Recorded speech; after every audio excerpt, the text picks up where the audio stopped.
Hello guys, welcome to my kitchen channel. तो आज આપણે બનાવવાના છે પાતરાના ભજીયા, એકદમ ફૂલેલા અને એકદમ ક્રિસ્પી। તો કેવી રીતે બનાવવાના છે તો આજે આ રેસીપીમાં હું બતાવીશ। તો ચલો ફટાફટ બનાવવાનું સ્ટાર્ટ કરી લઈએ। તો આપણે એક બાઉલમાં 1 વાટકી ચણાનો લોટ, અડધી વાટકી ચોખાનો લોટ એડ કરીશું, 1 ચમચી અજમો એડ કરીશું, 1 ચમચી સ્વાદ અનુસાર મીઠું એડ કરીશું, 1 ચમચી હળદર એડ કરીશું, 1 ચમચી ગરમ મસાલો એડ કરીશું, 1 ચમચી લાલ મરચું એડ કરીશું, 1 ચમચી ખાંડ એડ કરીશું અને થોડુંક પાણી એડ કરીને એકદમ સરસ રીતે બેટરને મિક્સ કરી લઈશું।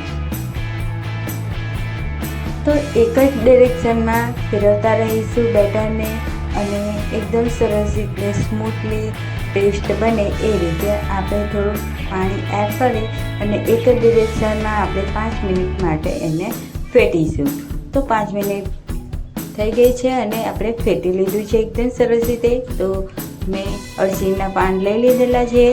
તો આ રીતે આપણે નસોને કટ કરી લઈશું અને એકદમ સરસ રીતે મેં ધોઈને લઈ લીધેલા છે।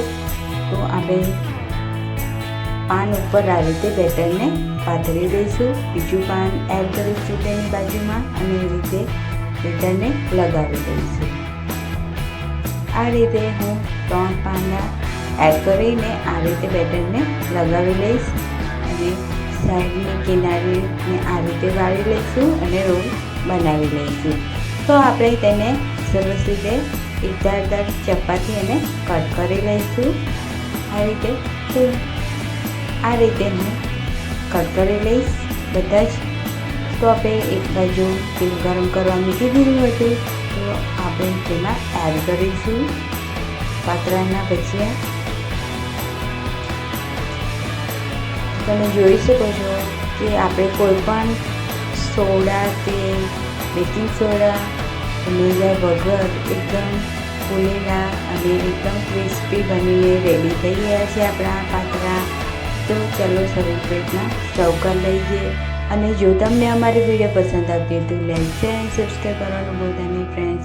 અને આપણે આ પાતરાના ભજીયા ઉપર આપણે ચાટ મસાલો છાંટી દઈશું અને ટમેટો કેચઅપ કે ચા સાથે પણ તમે ખાઈ શકો છો, ખૂબ જ ટેસ્ટી લાગે છે। ત્યાં સુધી બધાને